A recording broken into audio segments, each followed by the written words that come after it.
आज स्टूडेंट आपका मेरे यूट्यूब चैनल में स्वागत है बच्चों। तो आज आपके लिए लेके आए हैं फिनॉल का नाइट्रीकरण, उसके बाद जो है फ्रीडल क्राफ्ट अपक्रिया है, उसके बाद जो है फ्रीडल क्राफ्ट अपक्रिया आपको बताई जाएगी। तो गाइस आप बने रहिए हमारे यूट्यूब चैनल पे और जो है लाइक शेयर सब्सक्राइब करते रहिए। बहुत बहुत धन्यवाद आपका। जो है अब शुरू करते हैं जो हम लोग नाइट्रीकरण, यही ना? हैलोजन है नाइट्रीकरण की बात। ठीक है, हैलोजन हैलोजन तो बता चुके हैं पागल लड़के। नाइट्री नाइट्रीकरण है ना, नाइट्रेस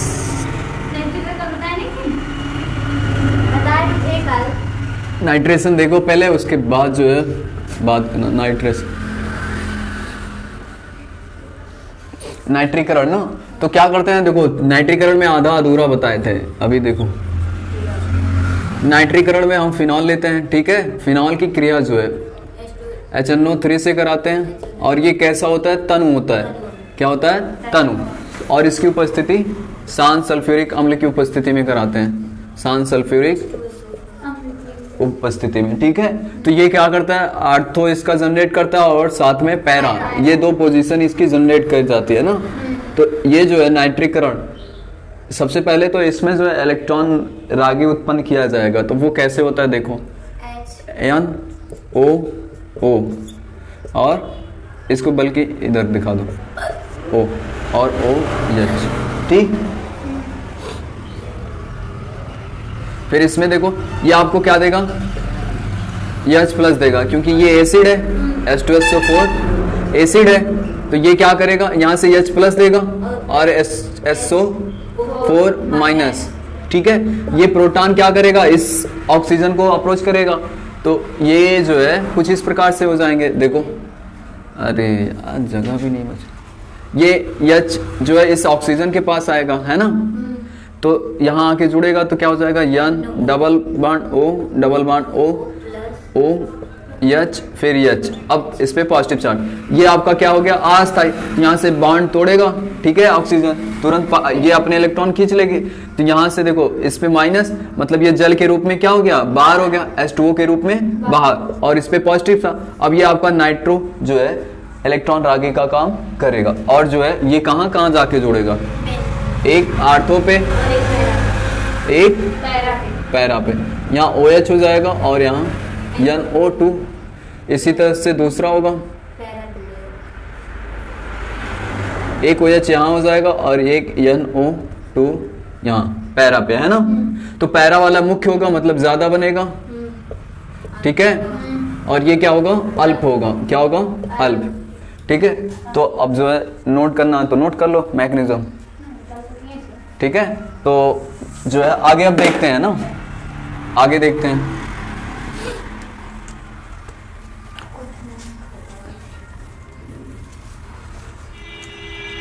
ठीक, तो आगे देखो। अभी अगर जो नाइट्रोफिनॉल आपके बने हैं, आर्थो और पैरा नाइट्रोफिनॉल, है ना, इन दोनों के मिश्रण को, इनमें से दोनों को अलग कैसे करेंगे? इन दोनों को बनेंगे तो एक ही बर्तन में, तो दोनों का मिश्रण होगा और दोनों के मिश्रण को हम कैसे अलग करेंगे ना। तो दोनों को मिश्रण देखो, ये जो होता है वो इंटरमॉलिक्यूलर बनाता है। ये जो है आपका आर्थो वाला, ये क्या करता है? इंटरमॉलिक्यूलर हाइड्रोजन बॉन्डिंग बनाता है ना। ये होती क्या है देखो, अब ये जो आपके हैं फिनॉल, यहाँ O है, यहाँ H है, यहाँ N है, डबल बॉन्ड O है, डबल बॉन्ड O।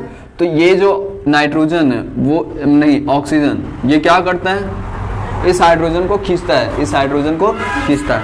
तो ये आपस में ही देखो, अपने ही मॉलिक्यूल्स में ना क्या किए हैं? हाइड्रोजन बॉन्डिंग बनाए। अब ये अगर चाहे पैरा वाला, तो पैरा वाला यहाँ देखो double bond O double bond, क्या ये इस वाले हाइड्रोजन को खींच पाएगा? नहीं।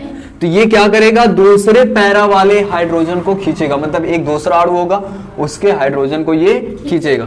तो जैसे अगर मान लो H है, O है और यहाँ आपका क्या है? बेंजीन है ना, और यहाँ आपका क्या जुड़ा है? NO2। अब इस देखो दूसरे वाले पैरा नाइट्रोफिनॉल के हाइड्रोजन को ये खींचेंगे अपनी तरफ। तो ये दो अणुओं को जोड़ के रख रहे हैं, क्या कर रहे हैं, दो अणु। तो ये इंट्रामॉलिक्यूलर हाइड्रोजन होगा, क्या होगा, ये बाहरी वाले, इंट्रा का मतलब बाहरी वाले, इंटर मतलब खुद वाले, है ना, इंट्रामॉलिक्यूलर हाइड्रोजन बॉन्डिंग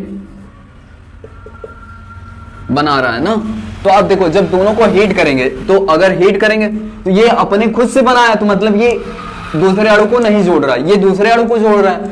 तो इसको हीट करेंगे तो दो अणु निकलने के लिए ज्यादा ऊर्जा खर्च करनी पड़ेगी, ताप बढ़ जाएगा। तो इसका मतलब इसका क्वथनांक भी क्या हो जाएगा, ज्यादा होगा। किसका, पैरा वाले का। देखो टेम्परेचर पैरा वाले का ज्यादा होगा, और किसका कम होगा, आर्थो वाले का टेम्परेचर क्या होगा, कम होगा। TO मतलब इसका आर्थो वाले का क्वथनांक कम होगा और इसका क्या होगा, ज्यादा होगा, है ना।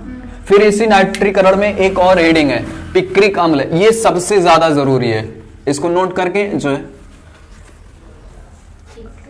पिक्रिक अम्ल नाइट्रीकरण में सबसे इंपॉर्टेंट अभिक्रिया आपकी है, पिक्रिक नहीं पिक्रिक, पिक्रिक अम्ल। ये क्या होता है, देखो नाइट्रीकरण में सबसे ज्यादा जरूरी है पिक्रिक अम्ल का बनना, यही है, ठीक है, मेन उद्देश्य इसका है पिक्रिक अम्ल।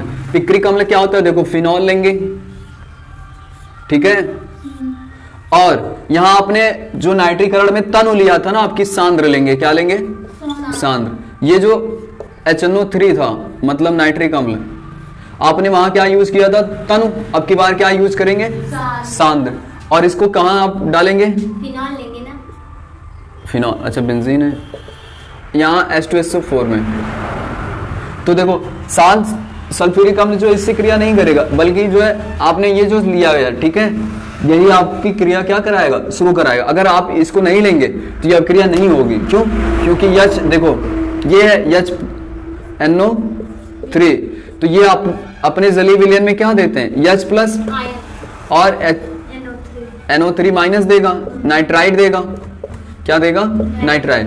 तो यहाँ आपको माइनस मिल रहा है, और यहाँ भी माइनस है, आर्थो पोजीशन पे, यहाँ पैरा पोजीशन पे भी। तो ये माइनस माइनस जाके जुड़ेंगे, नहीं जुड़ेंगे। तो इसका मतलब इस अपक्रिया को शुरू कराने के लिए हमको इलेक्ट्रॉन रागी की जरूरत है, नाभिक रागी की नहीं। तो इसको प्लस में जनरेट करने के लिए इसी का उपयोग किया जाता है अपक्रिया शुरू कराने के लिए, ठीक। तो देखो होगा कैसे,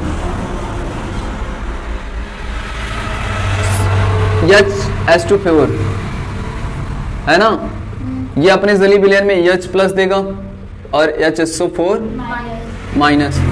अब देखो ये नाइट्रिक अम्ल है, नाइट्रिक अम्ल का अगर स्ट्रक्चर देखा जाए कुछ वो इस प्रकार से है,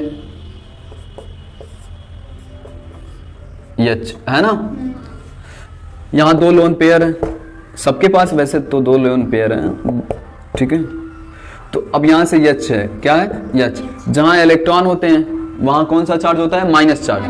तो इसका मतलब इस पे माइनस, ये किसको खींचेगा, प्लस को। तो आगे आपका क्या हो जाएगा, देखो N O O O H, फिर ये भी यहाँ जो के आके जुड़ जाएगा, तो ये पॉजिटिव, हाँ। तो यहाँ से ये अस्थायी होगा, यहाँ से ये बॉन्ड तोड़ेगा तो इस पे माइनस, ये चार्ज खत्म हो जाएगा, लेकिन इस पे प्लस। तो आगे आपका क्या बन रहा है, NO2 प्लस, मतलब नाइट्रो आपका क्या बना रहा है, इलेक्ट्रॉन रागी बन रहा है, और साथ में जल बन रहा है, क्या बन रहा है, जल। तो ये जो नाइट्रो है, अब यही क्या करेगा, इस आर्थो पे, पैरा पे, फिर एक आर्थो और तीनों जगहों पे जाके जुड़ेगा। तो आपका क्या हो जाएगा, देखो आप पहले नीचे वाली अभिक्रिया नोट कर लो। पहले देखो सल्फ्यूरिक अम्ल का ये वाला इतना नोट करिए, ये सल्फ्यूरिक अम्ल से लेके ये नोट करिए जल्दी से।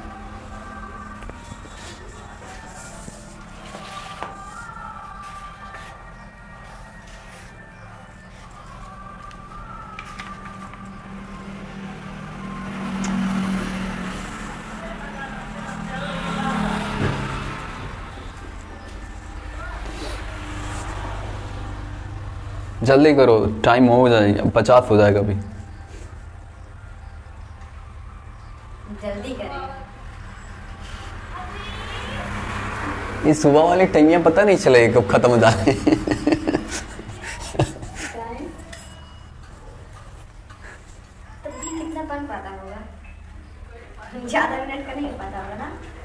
जितनी छोटी वीडियो रहेगी उतनी सही रहेगी। बड़े में सब पागल हो जाते हैं, कहते हैं एक तो अमित पढ़ा रहा है, वैसे भी इसको कुछ नहीं आता होगा।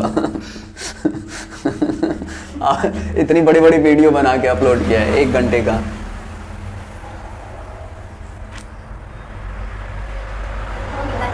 हो गया, जल्दी से यहां से नोट हो गया। तो देखो अब जो है, अब देखो यहां आपको क्या मिला, इस NO2 प्लस क्या मिला, इससे इलेक्ट्रॉन रागी मिला। और ये कहां कहां जाके जुड़ेगा, आर्थो पैरा, हाँ दोनों आर्थो पोजीशन पे। एक नाइट्रो यहाँ, एक नाइट्रो यहाँ, एक नाइट्रो यहाँ। इसका नाम हो जाएगा 2,4,6 ट्राई नाइट्रो फिनॉल, और इसी को पिक्रिक अम्ल कहते हैं। पिक्रिक, का भी सेम ऐसे ही। हाँ, उसमें जब ब्रोमीन जल यूज करेंगे तब दो, और केवल अगर ब्रोमीन और साथ में एक आपने क्या कहते हैं ध्रुवी यूज किया, जैसे कार्बन सल्फाइड हो गया या क्लोरोफॉर्म हो गया, क्या हो गया CH-Cl3, तो ये फ्री रेडिकल्स बना के केवल आर्थो और पैरा बनाएंगे तब हाइलोजनीकरण में ना। नोट करिए जल्दी। कुछ नहीं यहाँ, ये तो प्रोडक्ट भी नहीं लिया एक्सप्रेस। अरे तो वो कवर मास्टर में यही तो लोग मास्टर के पास कहाँ जाए जब सब किताब ही पढ़ा दे। तो हम लोग की जरूरत क्या है, जब किताब सब कुछ पढ़ा देगी तो मास्टर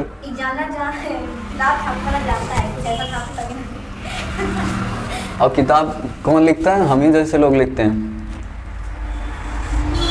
PhD वाले, MSc PhD जो रहते हैं वही लिखते हैं।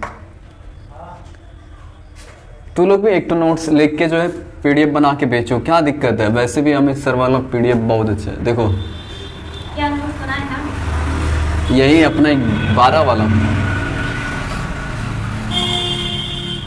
अब आगे देखो सल्फोनीकरण वाला बताते टाइम नहीं है। जाओ, अच्छा ठीक है, तो यहीं रुकते हैं। कल जो है जैसे फौजे तैसे प्रेयर में लाइन लगा, लक्षण हो गया। सल्फोनीकरण दिक्कत है ना, सोचते प्रेयर हो जाए, भले तो रहना पड़ेगा। हाँ सब दया कर, बुरा चलाएगा। ठीक है, अच्छा जाओ।